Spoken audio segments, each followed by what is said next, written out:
할렐루야. 오늘은 사도행전 16장 16절로 34절에 있는 말씀을 가지고 복음을 만나고 인생의 정답을 찾다라고 하는 제목으로 은혜를 나누고자 합니다. 이렇게 뉴스를 보니까 얼마 전에 한국에서 수능 시험을 쳤더라고요. 그래서 시험이 쉽니 어렵니 여러 가지 말들이 많이 있습니다. 수험생들의 간절한 소망은 모든 문제를 맞추는 거죠. 정답을 잘 맞추어서 좋은 성적과 좋은 점수를 가지고 자기가 원하는 대학에 들어가고 그래서 원하는 그런 일을 하기를 원하는 그런 일입니다. 우리가 인생을 살다 보면 답을 잘 알지 못하는 때가 많이 있죠. 우리가 어떻게 살아가야 올바른 길인지 어떻게 살아가는 것이 정답일지 이게 참 헷갈릴 때가 많이 있습니다. 오늘 우리에게 주시는 이 말씀을 가지고 이 말씀에서 우리에게 말씀해 주시는 그런 정답을 찾아서 우리 인생이 좀 바뀌어지고 올바른 하나님께서 기뻐하시는 그런 귀한 걸음과 믿음의 길을 걸어갔으면 참 좋겠습니다. 지난 주일에 말씀드린 바와 같이 사도 바울이 빌립보에서 전도하면서 주님을 온전히 믿게 되고 세례받은 귀한 사람이 있죠. 그분이 바로 자색옷감 장사하는 루디아라고 하는 여인입니다. 이 일을 통해서 그곳에 교회가 세워지게 된 것이죠. 루디아가 본인뿐만 아니라 온 가족이 다 세례를 받습니다. 그리고 바울과 그 일행들을 그 집에 모셔다가 아주 극진하게 대접을 한 것입니다. 이 루디아는 사도 바울이 전하고 증언하고 전파하는 복음을 듣고 그 복음을 만나고 그 복음을 받아들이고 믿고 그의 인생을 어떻게 살아가야 되는지 정답을 찾은 사람 가운데 한 사람이죠. 지난주에 말씀을 드리면서 이 루디아가 어떻게 살았다라고 하는 그런 말씀들을 드렸습니다. 사실 우리 믿는 사람들이 저도 그렇고 아마 여러분들도 그럴 거라고 생각이 되는데 우리 믿는 사람들에게 있어서 가장 큰 기쁨은 바로 한 사람이 복음을 듣고 영혼이 구원받는 것 그리고 진리 안에서 믿음 안에서 아름답게 믿음이 자라고 성장되어지는 그런 모습을 바라볼 때 가장 기뻐하는 것 아닐까 생각이 됩니다. 우리가 쿠바를 향해서 선교하면서 함께 은혜를 나누고 사랑을 나누는 것도 그 이유가 있는 것이지요. 쿠바라고 하는 그런 나라가 사실 지금은 굉장히 어려운 그런 나라 가운데 하나입니다. 어려움 가운데 지내다 보니까 그들에게 미래라고 하는 그런 소망이 참 불확실한 거예요. 살 소망이 없고 어떻게 살아가야 되는지 막막한 그러한 삶을 살아가고 있습니다. 근데 그 분들에게 복음을 전하고 사랑을 전하는 것이에요. 그러면 그들이 복음을 받아들여서 살 소망이 생기는 것입니다. 나도 이제 이렇게 살아야 되겠다라고 하는 생각을 갖고 믿음 가운데서 신앙의 길을 달려가는 것이죠. 사도 요한은 그런 말씀을 했습니다. 내가 내 자녀들의 진리 안에서 행한다 함을 듣는 것보다 즐거운 일은 없다라고 하는 말씀을 했습니다.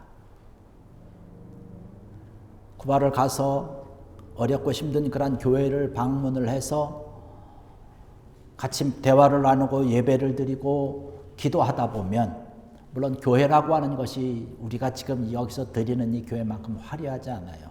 창고와 같은 교회들도 있고요. 그렇습니다. 그분들과 대화를 하고 이야기를 하다 보면 그러면서 우리 한국에 대한 얘기도 조금 합니다. 과거에 우리 한국이 어려웠다는 얘기를 해요. 6.25를 겪으면서 어렵고 힘들었던 그런 상황인데 지금은 너무나 잘 산다는 거예요. 외적으로 봤을 때 아주 휘황찬란한 그런 삶을 살고 너무나 사람들이 정말로 행복한 그런 삶을 산다는 것입니다. 근데 그렇게 살 수 있는 그런 이유가 무엇이냐? 주님을 믿었다는 거예요. 교회가 여러 곳에 세워지고 그 교회를 통해서 신앙과 믿음의 사람들이 무릎을 꿇고 하나님께 달려나와서 기도하고 예배하고 그들의 마음과 심령 속에 하나님을 향한 귀한 믿음을 가지고 소망이 생기고 하나님을 향한 그러한 뜻을 가지고 믿음으로 달리다 보니까 나라가 잘 사는 것이에요. 그러한 소망이 있고 그러한 힘이 있고 능력이 있으니까 또한 이곳까지 와서 저희들이 여러분들을 만납니다. 어려웠고 힘들었던 그 시기에 우리 믿음에 우리보다 먼저 앞선 그러한 부모님 세대들이 그 찬 마룻바닥에 나와서 꿇어엎드려서 기도하고 찬양하며 예배했던 그런 모습을 저는 기억합니다라고 하면서 말씀을 함께 나눌 때에 그들의 눈가에 눈물이 맺히는 거예요. 자기네들이 지금 어렵고 힘든 그런 상황인데 우리에게도 소망이 생긴다는 것이죠. 지금 어렵고 힘들지만 나와서 기도하고 주님을 바라보고 말씀 가운데 그들이 변화된 그러한 모습을 가지고 기쁨 가운데 예배드리고 하다 보면 자기들이 살 소망이 있다는 것이에요. 그리고 그들도 지금 하루 먹고 하루 그냥 살아가기가 힘들고 어려운데도 불구하고 그들이 품고 있는 그런 소망은 뭐냐면 이 복음을 알지 못하고 듣지 못한 자들을 향해서 가서 선교한다는 거예요. 그래서 저 먼 시골에 가서 선교합니다. 단기 선교도 그들도 떠나요. 더 나가서 외국에도 나가서 복음을 전하고 증거할 그런 계획을 갖습니다. 심지어 그들이 품고 있는 것은 북한이라고 하는 나라를 품습니다. 그들이 가지고 있는 그런 슬로건 가운데 하나가 뭐냐면 모든 쿠바인을 교회로라고 하는 것이에요. 그런 비전을 가지고 그런 꿈을 가지고 달려갑니다. 무엇이 그들의 삶을 그렇게 바꾸게 한 것입니까? 복음이죠. 복음이 그들을 그렇게 바꿔놓았다는 것입니다. 복음을 통해서 그들이 의인이 되는 것이죠. 하나님께서 원하는 그런 사람이 되는 것이죠. 주님이 찾으시는 사람들 아닙니까? 믿음과 진리로 행하는 의인 한 사람을 기뻐하면서 찾으시는 주님을 우리는 생각을 하지요. 여러분, 소돔과 고모라가 왜 멸망한 것입니까? 죄악이 가득 찼기 때문에 멸망한 것입니까? 그것보다는 의인이 없어서 아닙니까? 의인 한 사람이 없어서 멸망한 것이지요. 누가복음 18장 8절의 말씀 보면 안타까운 말씀이지만 이런 말씀을 하고 있습니다. 인자가 올 때에 세상에서 믿음을 보겠느냐라는 주님의 말씀입니다. 무슨 말씀인가요? 말세가 가까워올수록 예수 믿는다라고 하는 사람은 많지만 정말로 그 사람들 가운데 진실한 신자를 바라볼 수 있겠느냐는 것이에요. 정말로 믿음을 가지고 있는 자들을 찾을 수 있겠느냐라고 하는 사실입니다.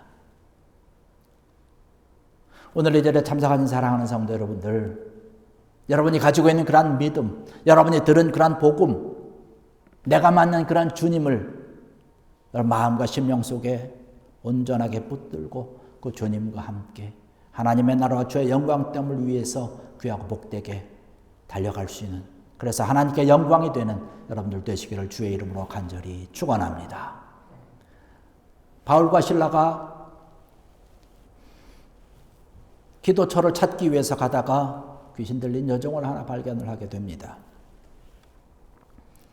근데 그 귀신 들린 여자가 이 사도 바울 일행을 끊임없이 뒤를 쫓아다니면서 외치는 소리가 있어요. 이번은 지극히 높은 하나님의 종으로서 구원의 길을 전하는 자들이라는 소리를 한두 번도 아니고 계속 여러 날을 그렇게 합니다. 여러분, 귀신들도 바울이 어떤 사람인 줄을 잘 안다는 것이에요. 복음에 대해서도 잘 알고 있고 하나님에 대해서도 너무나 잘 알고 있는 것이죠. 그러나 이 귀신이 진리를 이야기하고 하나님을 얘기한다고 그래서 바른 그러한 것인가요? 그렇지 않잖아요. 악한 목적을 가지고 얘기하는 것이죠. 처음에는 정말로 진리를 얘기하고 복된 것을 이야기하고 올바른 것을 이야기하는 것 같지만은 나중에는 슬그머니 진리가 아닌 것으로 끌어들이는 것이죠.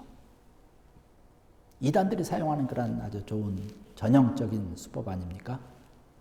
성경을 이야기한다고 해서 우리가 아무 데 가서나 듣는다든지 뭐 이렇게 하다 보면 이단이 던져놓은 그런 낚싯밥에 제대로 걸리는 것이죠. 사도 바울은 그것을 너무나 정확하게 꿰뚫어 보고 있는 것이에요. 귀신의 계획을 알고 있기 때문에 이 사도 바울은 마음이 너무나 괴로운 거예요. 귀신은요, 이 사도 바울을 자꾸 높이는 것이에요. 부추기는 것이에요. 당신 같은 사람 없다는 거예요. 당신은 정말 하나님을 잘 섬기는 사람이라고요. 은근히 얘기를 하면서 막 그렇게 하니까, 그렇게 하면 일반 사람 같으면 교만해지는 거지요. 어깨가 으쓱으쓱 올라가는 것이죠. 그리고 그런 하나님을 얘기하고 복음을 이야기하다 보니까 귀신은 많은 사람들이 볼 때, 아, 저 귀신도 괜찮은 건가? 자기 자신을 아주 가리는 것이죠. 사도 바울이 바라보는 것, 귀신에게 사로잡혀서 이용당하고 있는 그런 불쌍한 여인을 바라보고 있는 것 아닙니까? 그 여인을 바라보면서 사도 바울이 쫓아내죠. 귀신을 쫓아냅니다. 그 여인을 불쌍하게 바라보는 것이죠. 아무도 그 여인을 동정하지 않았어요. 아무도 그 여인에 대해서 접근하지 않았습니다. 아무도 그 여인을 도와주려고 하지 않았습니다. 오직 사도 바울만이 가서 그 여인을 도와주고 함께 하는 것이죠.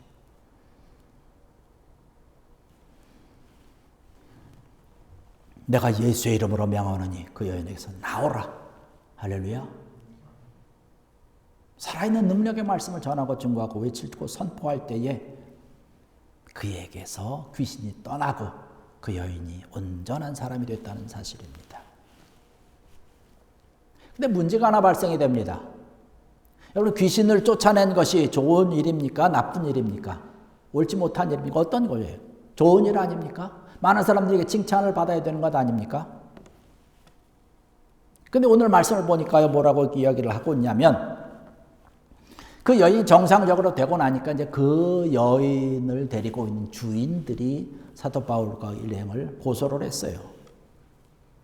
칭찬을 받기에 정말로 충분한 그런 선행을 행했음에도 불구하고 그에게 돌아온 것은 폭행이라는 거예요.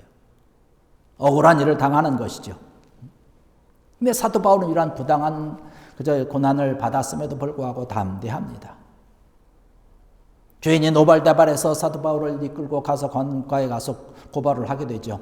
이 사람들이 우리가 듣지 못할 아주 어지러운 그런 풍속을 전한다라고 얘기를 하고 있습니다.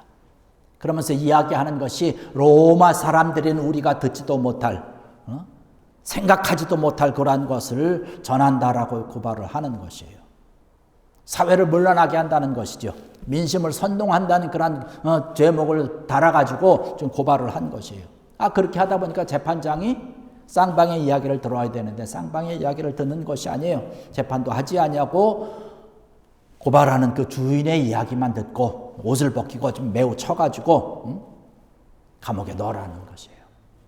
얼마나 억울합니까? 칭찬 들어도 마땅한 칭찬 들어서 마땅한 일인데 오히려 매로 치고 그냥 감옥에 갇히게 됐으니까 얼마나 억울합니까?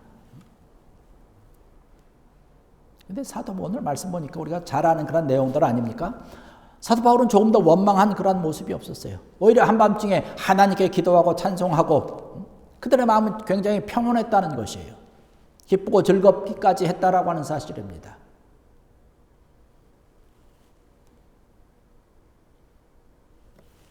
저도 한국에 있을 때에 유치장에 큰 그 안양 교도소에 가서 이제 정기적으로 가서 예배를 드립니다. 그럼 뭐 강당이 큰데 아주 꽉 차요. 종교 행사 나온 거죠.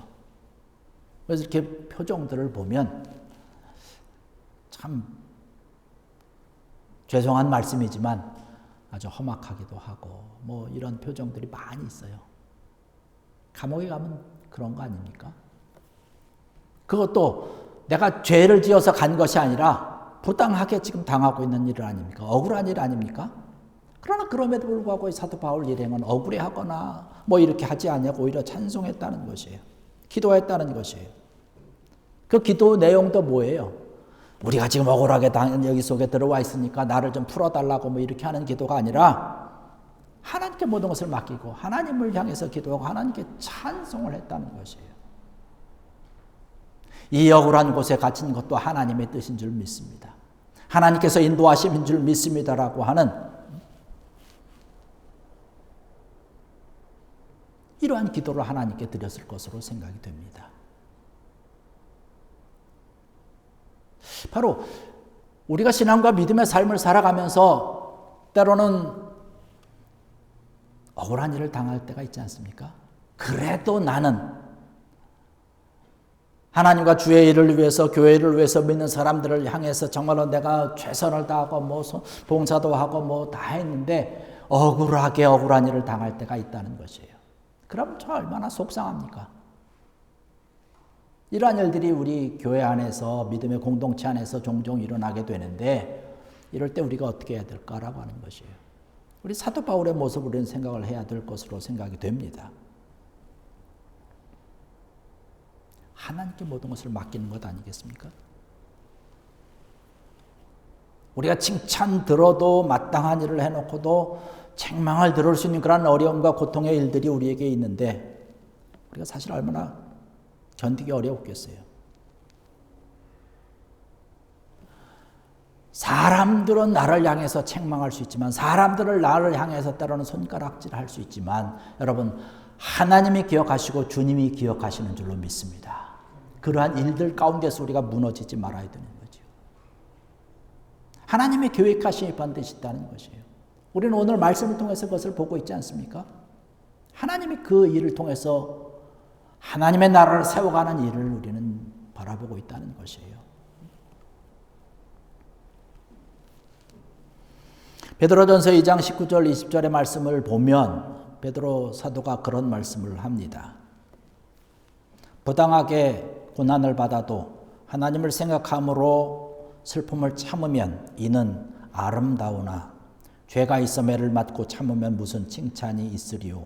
그러나 선을 행함으로 고난을 받고 참으면 이는 하나님 앞에 아름다우니라. 할렐루야. 하나님께서 아름다운 모습으로 그들이 행한 믿음의 선한 일을 기억한다는 것이죠. 이러한 일들이 아름답게 나타나는 것.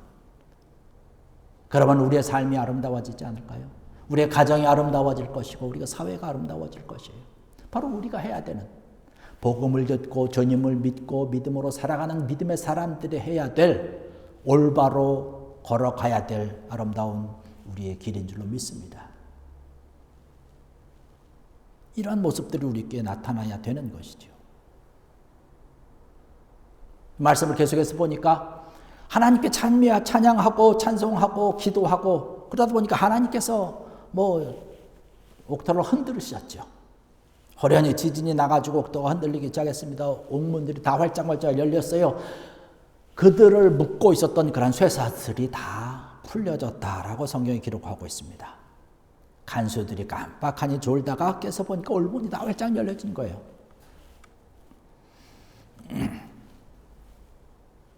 탈옥할 수 있는 좋은 기회 아닙니까? 죄가 없이 갇혔으니까 도망을 한다 할지라도 어떤 양심의 가책이나 이런 그 질책을 받지 않을 것으로 생각이 됩니다만 사도 바울은 도망하지 않았습니다. 간수가 보니까, 상황을 보니까 죄수들이 다 도망한 것 같아요.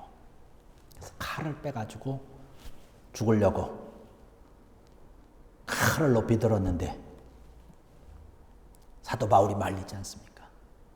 그때 당시에 간수가 죄수를 지키다가 죄수가 도망가거나 죄수를 잊어버리면 지키던 간수가 대신 사형을 받아야 되는 그런 로마 법이 있는 것이에요. 칼을 들었는데 사도 바울이 그 캄캄한 옥중에서 이야기를 하는 것이죠. 조금도 내 몸을 상하지 말라는 것이. 우리가 다 여기 있다라고 얘기를 합니다. 정말로 꿈 같은 일이 일어나는 거죠. 간수가 등불을 가지고 허둥지둥 가서 보니까 이게 웬 상황인지요. 옥문은 다 열려있고 사람들이 묶여있었던 쇠사슬은 다 풀려졌는데 깜짝하지 아니하고 그냥 기도하는 모습으로 앉아있는 그런 모습을 보고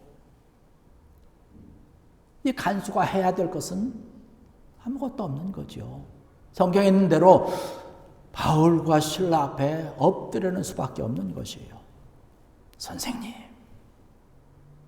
우리가 어찌하여야 구원을 얻을 수 있겠느냐라고 사도 바울 앞에 찾아와서 내가 복음을 듣겠다는 것이에요. 내가 좀 구원받아야 되겠다라고 하는 이야기를 하고 있는 것이에요. 바울과 실라는 이 간수에게 전도한 적 한 번도 없습니다. 단지 감옥에 갇혀 있으면서 기쁨으로 찬송하고 기도하는 모습이에요. 기도하는 그러한 모습만 보였을 뿐입니다.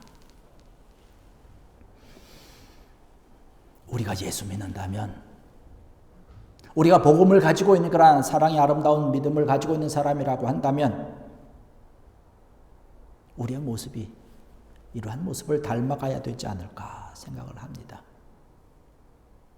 만약에 소란 한 틈을 타가지고 사도 바울이 도망갔으면 어떻게 됐을까 생각을 해보면 아마 그 간수는 처형을 당했겠죠. 빌립보 교회는 세워지지 않을 것으로 생각이 됩니다. 하나님의 영광은 가리웠겠죠.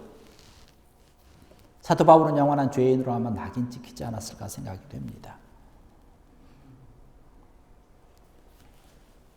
우리 신앙과 믿음의 사람들, 복음을 가지고 있는 그런 사람들이 어떻게 살아가야 되는지에 대한 정답을 이야기해 주고 있는 것이에요. 우리 감리교를 창시한 요한 웨슬레 목사님의 일화를 우리는 너무나 잘 알고 있지 않습니까? 주님을 알고 주님을 믿고 복음을 전하는 그러한 전도자로 나갔지만 그의 마음속에 확신이 없었어요. 전도하러 갑니다. 미국으로 배를 타고 갑니다. 배를 타고 옵니다. 가서 조지아에 가서 복음 전하를 했지만 큰 빛을 보지 못하고 실망을 해서 또 실패해서 돌아오는 배 가운데서 한 무리를 만나게 되고 폭풍을 만나게 되는데 그 무리 가운데 모라비안 교도가 있었는데 그 폭풍 가운데도 흔들리는 배 가운데도 그들이 함께 꿇어엎드려서 찬송하고 기도하는 그런 모습, 기뻐하는 모습, 주님을 온전히 의지하는 그런 모습을 보고 큰 충격을 받습니다. 나는 하나님을 믿고 주님을 믿는 사람이라고 하고 전도 가고 선교 가고 뭐 해외로 다니고 하는데 내 마음속에는 왜 이렇게 두려움이 있느냐, 확신이 없느냐라고 하는,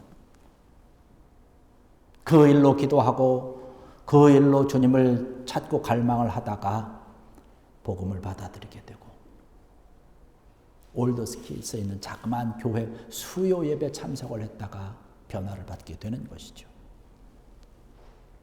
그리고 나서 전 세계를 다니면서 복음을 전했던 아주 큰 위대한 전도자가 되었던 바로 우리 감리교회를 창시한 요한 웨슬레 목사님을 바라봅니다. 그 모라비안 교도들이 가지고 있었던 것, 그들이 요한 웨슬레에게 복음을 전한 것 아니에요. 그러나 그들이 가지고 있던 그러한 모습을 통해서 주님을 만나게 되는 요한 웨슬레 목사님이셨죠. 이 자리에 참석한 사랑하는 성도 여러분들, 여러분이 가지고 있는 그러한 복음, 여러분이 만났던 그러한 주님을 가지고 올바른 인생과 믿음의 길, 하나님께서 기뻐하는 그런 삶을 살아가는 믿음의 명품된 여러분들 되시기를 주의 이름으로 간절히 축원합니다. 명품 성도가 되어야 될 것이에요. 이를 위해서 우리가 헌신하고 충성을 다하는 것이죠. 우리가 쿠바 선교하는 이유도 그것 아니겠습니까? 우리에게 주신 것이 있습니까? 이렇게 가야 하는 것이 우리에게 정답이기 때문에 우리가 가는 줄로 믿습니다. 여러분, 이 일을 위해서 끊임없이 헌신하시고 기도하시고 하나님의 나라와 주의 영광됨을 드러내서 더 많은 사람들이 주의 사랑으로, 주의 복음으로, 주님을 만남으로 그의 인생의 길을 찾고 정답을 찾아서 하나님 나라가 아름답게 세워져 가는 귀한 일에 충성을 다하는 귀한 여러분들 되시기를 주의 이름으로 간절히 축원합니다. 기도하시겠습니다. 할렐루야. 아버지 하나님,